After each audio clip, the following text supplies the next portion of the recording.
CMR Jewelry Dasara Diwali Dhamaka offer. Flat 6% VA on gold jewelry. Offers only in Kakinada, Rajahmundry, Eluru.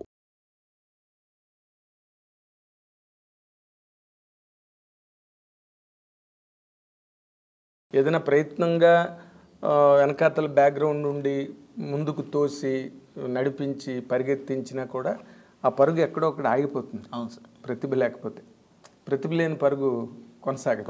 అవును sir. అది అంచేత మీరు మీ interviews case study కావాలి పబ్లిక్కి. నువ్వు జనరల్గా బీటెక్ చదువుకున్నావు. అవును సార్. బీటెక్ చదవడమే కష్టం. బీటెక్ చదివావు. బీటెక్ చదివిన తర్వాత మళ్ళీ ఈ రంగంలోకి వచ్చావు. అసలు వాట్ ఫోర్స్డ్ యూ? అంటే నీ ఇప్పుడు ఏదో ఒక ఇన్స్పిరేషను, ఏదో ఒక దురదో. అంతే సార్. ఈ కాలేజీలో ఉన్నప్పుడు ఏదైనా ఫెస్ట్ అలాంటివి జరిగినప్పుడు ఆ చిన్న చిన్న పైకి వెళ్ళి చిన్న చిన్న మిమిక్రీలు చేయడం, క్లాస్లో కూడా మనం వెనక కూర్చొని లెక్చరర్స్ లెసన్స్ చెప్తున్నప్పుడు మనం వెనక నుంచి కౌంటర్లు వేయటం, దానికి అందరూ నవ్వడం, ఇవి జనరల్గా జరిగేవి సార్. నా స్కూల్ స్టేజ్ నుంచి ఆ క్లాసులో నేను బాగా చదవటంతో పాటు ఈ కామెడీ కూడా ఎక్కువ బాగా చేసేవాడిని సార్. అంటే క్లాసులో కౌంటర్స్ వేయటం, అందరూ ఎంజాయ్ చేయటం, అవి బాగా నాకు స్కూల్ స్టేజ్ నుంచే ఉంది సార్. అది అది కాలేజీకి వచ్చేసరికి ఇంకొంచెం బాగా డెవలప్ అయింది. నేను లెసన్ వింటూనే ఇక్కడ ఏమనొచ్చు అనేది నేను ఆలోచించేవాడిని. అందరు నవ్వడానికి ఇక్కడ ఏమనొచ్చు అనేది కూడా థింక్ చేస్తూ ఉండేవాడిని. అలా వచ్చిందే సార్. నాకు కొంత రైటింగ్ అనేది కూడా ఎక్కడో ఇన్బుల్ట్ అది ఉంది. ఆలోచనే రైటింగ్ కదా, కాగితం మీద పెడితే రాత అవుతుంది. మనమే అంతే సార్. నాకు అలా వచ్చిందే, ఈ కాలేజీ నుంచి వచ్చిందే సార్ ఇదంతా. అది కాక మా నాన్నగారు కొంచెం ఈ బ్రహ్మంగారి నాటకాలు ఉంటాయి కదా సార్, అందులో సిద్ధయ్య పాత్ర చేస్తుంటాడు. ఇప్పుడు బ్రహ్మంగారి నాటకం వేసినా మా ఊర్లో ఆయన సిద్ధయ్య పాత్ర చేస్తారు. పర్మనెంట్ ఆయన సిద్ధయ్య. నా 3వ సిద్ధయ్యో 4వ సిద్ధయ్య పాత్ర ఉంటుంది అనమాట. అది ఆయనది తెల్లారేసరికి వస్తుంది ఆ పాత్ర. వీళ్ళు నైట్ 9కు నాటకం స్టార్ట్ చేస్తే ఆయనది మార్నింగ్ 4కి వస్తుంది ఆ నాటకం. పాపం ఆ టైంకి మంచి నిద్రలో ఉన్నప్పుడు ఎవరా ఈ టైంలో పాట పాడుతుందని తిట్టుకునే వాళ్ళు ఉంటారు. అంటే పల్లెటూళ్ళలో నాటకాలు, పల్లెటూరు అంటే కొంచెం టౌన్ లాగా ఉన్నవి కూడా పౌరాణిక నాటకాలు రాత్రి 10:30 ఈ పెట్రోల్ మార్క్స్ లైట్లు వెలిగించి ఆ రోజుల్లో అంతే మొదలెడితే తెల్లారి 5:30. కొంతమంది ముగ్గులేస్తే ఈ టైంలో ఎవడరా అని చెప్తే అవన్నీ ఉంటాయి.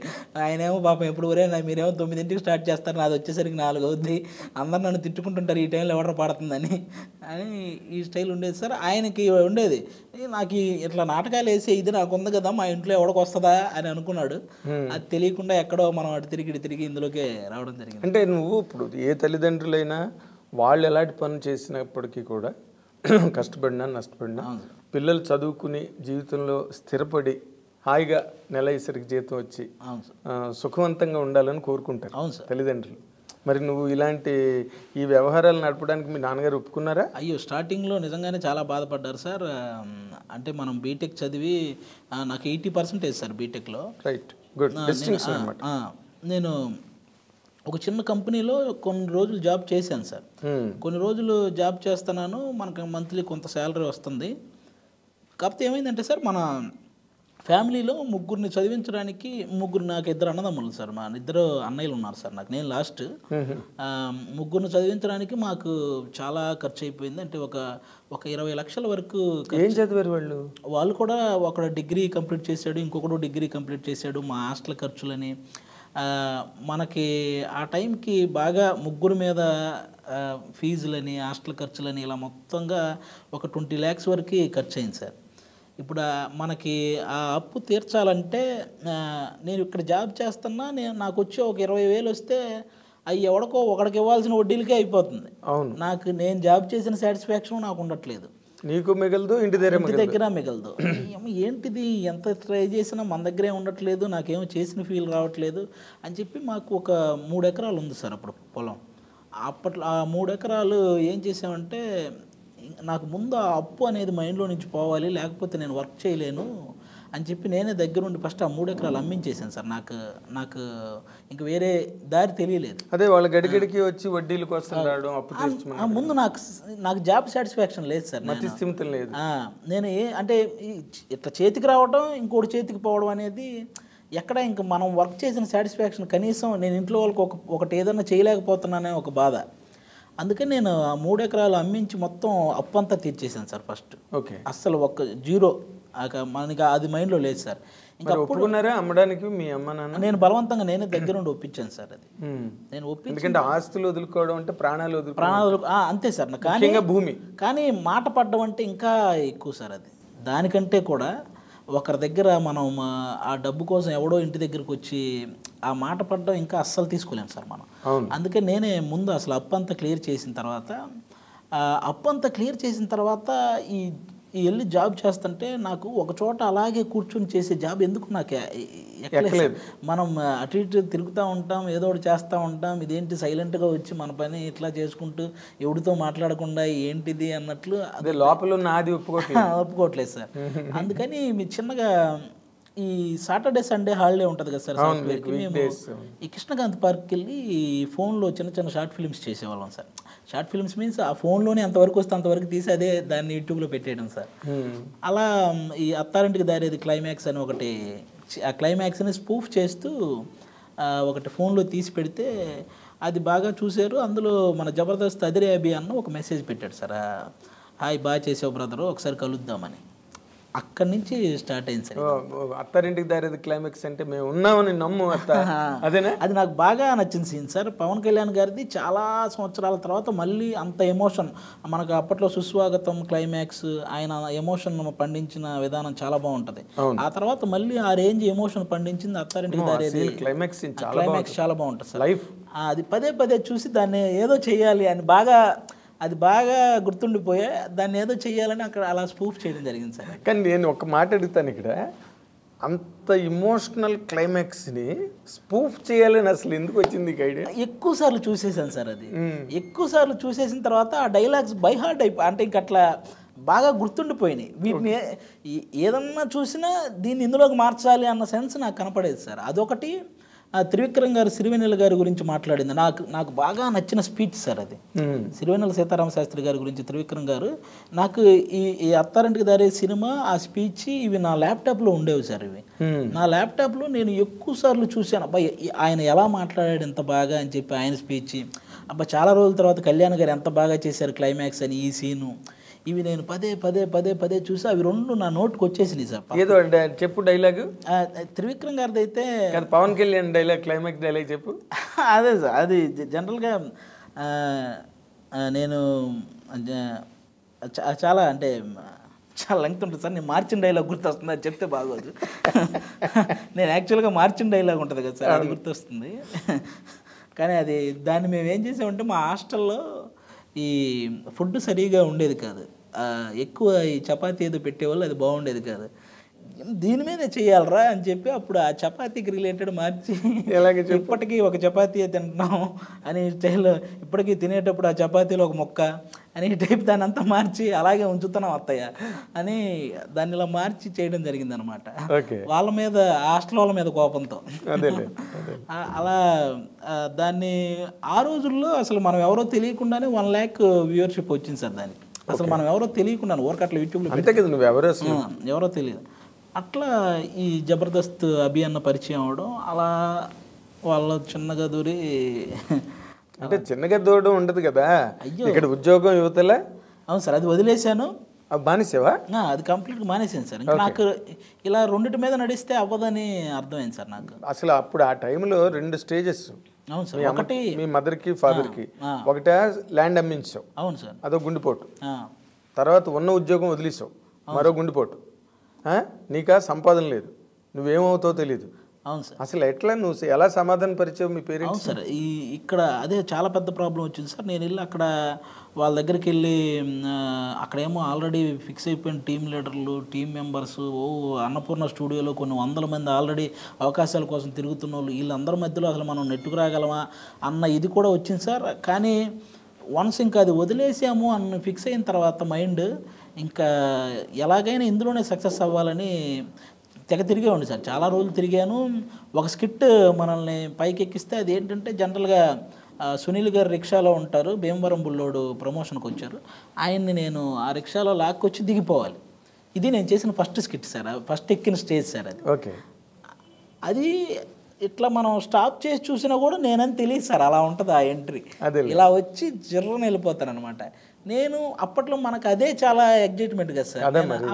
ఆ ఫోటోలు ఫేస్బుక్లో పెట్టి ఈరోజు జబర్దస్త్ చేశానని పెడితే అది చూసిన వాళ్ళందరూ ఎక్కడ మీ ఊడు అసలు కనపడలేదు, ఇంటి దగ్గర మా వాళ్ళతో ఎక్కడ మీ ఊడు అసలు కనపడలేదు, అలా ఏదో రిక్షాలాగా వెళ్ళాడు పనుల్లాగా, ఎందుకు ఈ బీటెక్ చదివి ఆడికి ఎవరికి వెళ్ళి అవన్నీ చేయడం, ఇవన్నీ వాళ్ళకి ఇంకా బాధ కలిగించేవి. వాళ్ళు నాకు ఫోన్ చేసి అరే నువ్వు చదివింది ఏంటి, నువ్వు చేసేది ఏంటి, ఎందుకు ఇవన్నీ అని వాళ్ళు బాధపడేవాళ్ళు.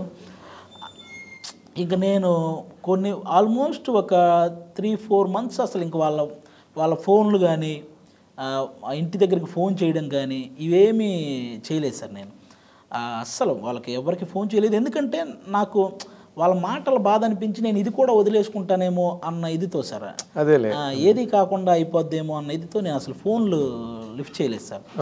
అప్పుడు మా చుట్టాలు హాస్టల్ ఉంటే అక్కడే ఉండేవాడిని సార్. వాళ్ళకి ఇంకా మనకి అప్పటికి హాస్టల్ ఫీజు కట్టడానికి కూడా లేదు, అందుకని చుట్టాలకు సంబంధించిన వాళ్ళు ఒక హాస్టల్ పెడితే అందులో ఉండేవాడిని సార్. అది కూడా ఒక లేడీస్ హాస్టల్ సార్. అది ఆ లేడీస్ హాస్టల్లో కింద రూమ్ ఒకటి ఖాళీగా ఉంటే అది నాకు ఇంక వాళ్ళ చుట్టాలు కింద రూమ్ ఒకటి ఖాళీగా ఉంటే కొన్ని రోజులు ఇంక అక్కడే ఉండాల్సి వచ్చింది సార్. నాకు ఇక తప్పని పరిస్థితి. అదొక అగ్ని పరీక్ష మళ్ళీ. అవును సార్, లేడీస్ హాస్టల్లో కింద రూమ్లో ఉండడం అది నాకు చాలా సిగ్గుగా అనిపించేది సార్. ఎవరైనా వాళ్ళు కిందకి తినడానికి వస్తే నేనేంటి ఇక్కడ ఉన్నాను అని కొంచెం సిగ్గుగా అనిపించేది నాకు. ఇంకా వాళ్ళు ఎవరైనా ఆడపిల్లలు ఎవరైనా తినడానికి వచ్చిన ప్లేట్తో వాళ్ళు వస్తారు, మెస్లోకి వస్తారు కదా సార్. ఆ మెస్ పక్కన రూమ్ అనమాట నాది. వాళ్ళు ఆ మెస్కి వచ్చినప్పుడు నేను అసలు బయటికి రాకుండా లోపలే ఉండేవాడిని. అసలు నేను అక్కడ ఉన్నట్టు కూడా వాళ్ళు ఎవరికి తెలియకుండా ఎవ్వరూ లేని టైం చూసి మళ్ళీ కిందకి వెళ్ళిపోయేవాడిని సార్. మళ్ళీ వాళ్ళ మెస్ అయిపోయి వాళ్ళంతా రూములకి వెళ్ళి నైట్ వాళ్ళు అయిపోయిన తర్వాత మళ్ళీ రూమ్కి వచ్చేవాడిని సార్. ఇలా ఉండేది చాలా రోజులు. ఇంక చిన్నగా నేను ఇక్కడ ఓన్లీ ఆర్టిస్ట్గా ట్రై చేస్తే పని అవ్వదు అని అర్థమైంది సార్ నాకు. ఇక్కడ జబర్దస్త్లో ఫెచ్ అవ్వలేదా మొదటి సార్? ఓన్లీ ఆర్టిస్ట్గా అంటే కొన్ని 100 మంది ఉన్నారు సార్. వెంటనే అవకాశం రావడం చాలా కష్టం సార్. అది అప్పటికే స్టూడియోలో ఎప్పటి నుంచో ఆల్రెడీ ఒక టీంలో 6 members ఉంటే టీం లీడర్కి కొంచెం పేరు వచ్చి ఉంటుంది, ఆ కింద 5గురికే ఇంకా పేరు రావడం కష్టంగా ఉంటుంది సార్. అలాంటి సిచ్యువేషన్లో ఇంకా కొన్ని 100 మంది అక్కడ ట్రై చేస్తూ ఉన్నారు సార్. ఆ కింద 5గురికి పేరు రాకుండా ఇంకొకరు లోపలికి వెళ్ళాలంటే చాలా కష్టం. ముందు వాళ్ళకే రావాలి, ఇంకొకటి దూరాలంటే. ఆ టైంలో నాకు అర్థమైంది ఏంటంటే సార్, మనకేదో మన నోట్లో నుంచి ఏవో కొన్ని డైలాగులు వచ్చేస్తుంటాయి కదా, అవి వాళ్ళకి అందిద్దాం, వాళ్ళకి ఉపయోగపడితే చేస్తారు కదా అన్న థాట్ వచ్చింది సార్ నాకు.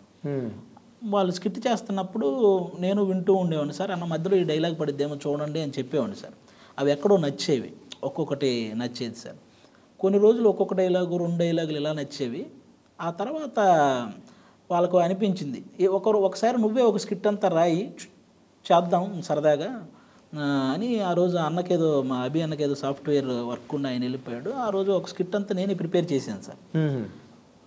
ఆ స్కిట్ చేసినప్పటి నుంచి అప్పుడు స్టార్ట్ అయింది సార్. ఇంకా అవి నువ్వే పూర్తిగా రాయగలవని చెప్పి నేనే రాయడం, నేనే అందులో ఒక క్యారెక్టర్ రాసుకోవటం. ఇప్పుడు నా చేతిలో ఉంది కాబట్టి నేనే ఒక క్యారెక్టర్ రాసుకోవటం, అలా చేసేవాడిని సార్. మధ్యలో ఒక వ్యక్తి మానేయడం వల్ల నాకు కొంచెం సెకండ్ లీడ్ వచ్చింది సార్ ఆ టీంలో. ఈ సెకండ్ లీడ్ వచ్చే వరకు నేను ఇంటికి ఫోన్ చేయలేదు సార్. అవును, మళ్ళీ ఏది మీ వాడికి కనిపించట్లేదు, ఇవన్నీ మాటలు ఎందుకులే అని చెప్పి నేను చిన్నవి చేసిన ఫేస్బుక్లో పోస్ట్ పెట్టేవాడిని కాదు. నాకు అర్థమైపోయింది సార్ ఆ ఫస్ట్ది పెట్టిన తర్వాత, మనం ఏదన్నా ఇది టీవీలో ఉంటుంది, ఇది ప్రాపర్గా కనిపిస్తుంది, అరే మీ వాడు కనపడ్డాడు, బాగా చేశాడు అని అన్నప్పుడే పెడదామని ఫిక్స్ అయ్యాను సార్ ఏదైనా.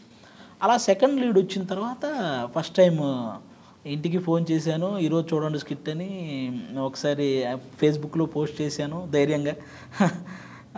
ఆ తర్వాత అక్కడి నుంచి స్టార్ట్ అయింది సార్. కొంచెం ఆ సెకండ్ లీడ్లో నా కొంచెం మంచి డైలాగులు పడ్డం, నాగబాబు గారు రోజా గారు మెచ్చుకోవడం, ఎక్కడో నితిన్ భరత్ అని 2 డైరెక్టర్లు వాళ్ళు కూడా నన్ను బాగా ఎంకరేజ్ చేయడం, వీటన్నింటి మధ్యలో నుంచి నాకు అప్పుడు టీం లీడర్ ఇది వచ్చింది సార్. అది ఇతను ఎవరో ఈ టీంలో సెకండ్కి బాగా చేస్తున్నాడు, ఇతను టీం లీడర్ చేస్తే ఇంకా బాగుంటుందేమో స్కిట్ అని చెప్పి నాకు టీం లీడర్ ఇచ్చారు. ఇది ఎన్నాళ్ళు పెట్టింది? అది ఆల్మోస్ట్ ఖచ్చితంగా 1 year పైన పట్టింది సార్. మరి మధ్యలో మరి మెయింటెనెన్స్లు ఈ లేడీస్ హాస్టల్ ఇలా నడుస్తూనే ఉన్నాయా? అభి అన్న టీంలో సెకండ్ లీడ్ వచ్చిన తర్వాత నాకు కొంచెం పేమెంట్ రావటం స్టార్ట్ అయింది సార్. కొంచెం నేను అప్పుడు మెన్స్ హాస్టల్కి వెళ్ళాను. హాస్టల్ వరకు నేను బేర్ చేయగలిగినట్టు నాకు అమౌంట్ వచ్చేసి సార్ నేను ప్రాపర్గా అదంతా చేసుకున్నాను సార్. ఇంకా టీమ్ లీడర్ అయ్యాను సార్. ఇంకా అక్కడి నుంచి నేను వెనక్కి చూసుకోలేదు సార్. ఇంకా ఎంత కష్టపడాలో అంత కష్టపడ్డాను సార్. స్కిట్స్ మీరు కూడా చూసుంటారు. నేను మ్యాక్సిమం ఆల్మోస్ట్ అక్కడ ఉన్న వాళ్ళందరికీ పోటీ ఇస్తూ చాలా మంచి స్కిట్స్ చేశాను. నేను ఏదైతే పోగొట్టుకున్నానో ఆ పొలంతో పాటు కొంచెం ఎక్కువ పొలమే కొనుక్కున్నాను సార్. బాబా, గ్రేట్ అచీవ్మెంట్. పేరెంట్స్కి వాళ్ళకి ఉన్న మనస్తాపం పోయి, అవును సార్, మావాడు పెళ్ళి ఊళ్ళో ఎంత పరువు. అవును సార్, అవును. ఆస్తి దక్కింది, ఇంకా ఎక్కువ కొన్నావు. ఊళ్ళో చుట్టుపక్కల వాళ్ళందరూ వచ్చి అబ్బో మీ అబ్బాయి ఎరగదీసేస్తున్నాడని అందరూ అనడం. అవును సార్, నేను అవన్నీ నాకు అందుకే సార్ నాకు ఎక్కువ నెగిటివ్ కామెంట్సే చాలా ఇష్టం సార్. అవి మనం ఎదగడానికి చాలా ఉపయోగపడతాయి సార్. అవును, పాజిటివ్ అంటే మనం ఎక్కడో కిందకి ఉదాసీనత వచ్చేస్తుంది, మెచ్చుకుంటున్నారు కదా. అందుకే ఎక్కువ నాకు నెగిటివ్ కామెంట్స్ చాలా ఇష్టం సార్. ఎవడైనా నన్ను ట్రోల్ చేసినా, ఎవడైనా నాకు నెగిటివ్ కామెంట్ పెట్టినా పెడతారా నీకు? ఎవరైనా చేసినా అవి నాకు అక్కడక్కడ తగిలినా నేను చాలా దాన్ని ఇంకా తీసుకుంటాను సార్. నేను ఇంకా ఎదగడానికి ట్రై చేస్తాను సార్. అది నాకు నేను చిన్న క్యారెక్టర్ చేసేటప్పుడు ఏంటి ఆ చిన్న క్యారెక్టర్ అది పెద్ద క్యారెక్టర్ అన్నోళ్ళు ఉన్నారు. తర్వాత నేను సెకండ్ లీడ్ వస్తే సెకండ్ లీడ్ ఏముంది టీమ్ లీడర్ అవ్వాలి అన్నోళ్ళు ఉన్నారు. టీమ్ లీడర్ అయ్యాక ఈ జబర్దస్త్ ఏముంది సినిమాలో చేయాలన్న వాళ్ళు ఉన్నారు. ఇలా వాళ్ళది పెరుగుతూనే ఉంది, నేను అది చేస్తూనే వస్తున్నాను సార్. అదే వాళ్ళు ఇచ్చేస్తున్నారు నీకు ప్రమోషన్. అవును సార్, అవే మనకి నాకు తెలిసి ఎదగడానికి అందరికీ ఆ నెగిటివ్ కామెంట్సే మెట్లని guiding force. Exactly sir, guiding force. అంటే రేపు మనం ఏం చేయాలన్న దాని మీద దృష్టి మళ్ళాలంటే అలాంటి కామెంట్లు చాలా అవసరం. అవును సార్. అయితే నీలో నటుడు కన్నా నీకు హెల్ప్ చేసింది నీలో రైటర్. అవును సార్, అస్సలు పక్కా షూర్గా. ఎందుకంటే నటనకి పోటీ పడే వాళ్ళు ఎక్కువ మంది సార్, కానీ రాయడానికి చాలా తక్కువ మంది సార్. తక్కువ మంది ఉండరు, తక్కువ మంది కాదు అసలు ఉండరు సార్. ఉన్నా ఒకవేళ అది బార్న్ ఇన్స్టింక్ట్ ఏదైతే ఉందో, నువ్వు చిన్నప్పటి నుంచి పంచులు వేయడాలు, అది నీ ఒరిజినల్ నేచర్ అది. అవును సార్. సో అక్కడ నువ్వు రాణించావు. అవును సార్, అంతే. నాకు మ్యాక్సిమం కాదు సార్, అసలు హెల్ప్ అయిందే అది సార్. అదే ఈవెన్ ఇప్పుడు నేను త్రివిక్రమ్ గారి స్పీచ్ కానీ క్లైమాక్స్ కానీ అది నా అంతటా నేను మార్చుకున్నదే కాబట్టి ఎక్కడో లోపల మనం ఏదో చేయగలం, ఒక డైలాగ్ రాయగలం అనేది అప్పటి నుంచే ఉంది సార్ నాకు. అదేలే, అది ప్రూవ్ అయింది కదా. అవును సార్, ప్రూవ్ అయింది. మరి నీకు అది లైఫ్ ఇచ్చింది. అవును సార్, రైట్ ప్లాట్ఫామ్ ఇచ్చింది, ఎదగడానికి హెల్ప్ అయింది. బట్ మరి నువ్వు రైటర్గా నువ్వు అసలు నీకు అంత మంచి ఎబిలిటీ దేవుడిచ్చిన వరం అది, అందరికీ రాదు కదా. మరి దాన్ని పక్కన పెట్టేసేవండి పూర్తిగా నటుడు అయిపోయి. లేదు సార్, నేను ఇప్పుడు ఏది చేసినా ప్యారలల్గా ఆ వర్క్ చేస్తూనే ఉన్నాను సార్. ప్యారలల్గా ఇప్పుడు నేను ఏదన్నా సినిమా చేస్తున్నా ఆ డైరెక్టర్ని పర్మిషన్ అడిగి, సార్ ఈ సీన్ నేను డెవలప్ చేసుకొని వస్తాను సార్, కొంచెం చూడండి సార్, ఇందులో ఏదన్నా పడతాయేమో చూడండి సార్ అని నేను ఆ స్క్రిప్ట్ రెడీ చేసుకుని వెళ్తాను సార్. అదేలే, ఇప్పుడు ఇంకా కళ్ళకద్దుకుని ఇస్తారు నీకు.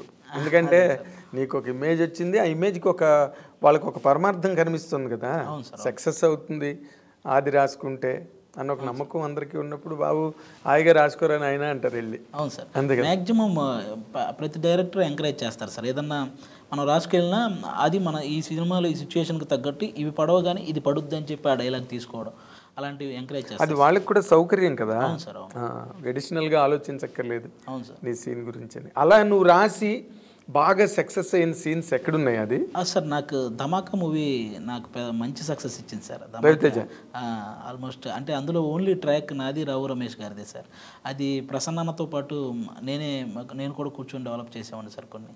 ఓకే, త్రినాథరావు ప్రసన్న నాకు చాలా మంచి త్రినాథరావు గారు ప్రసన్న ఫస్ట్ టైం నాకు తగ్గ క్యారెక్టర్ రాశాడు సార్ అందులో.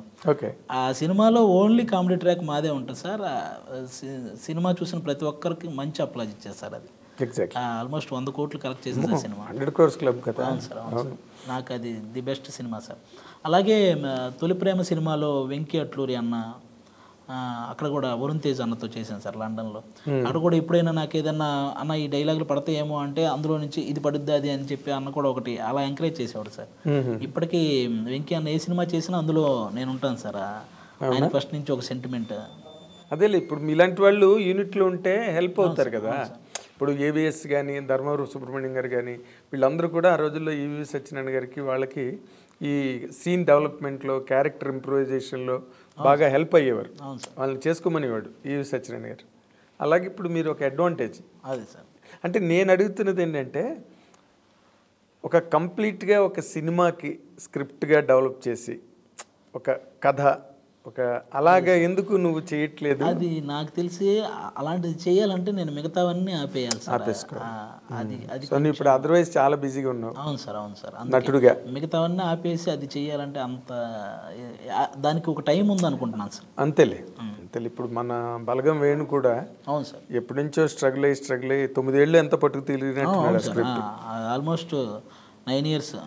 దిల్ రాజు గారి దగ్గర ఆల్మోస్ట్ 4 years డెవలప్మెంట్ జరిగినట్టు సార్.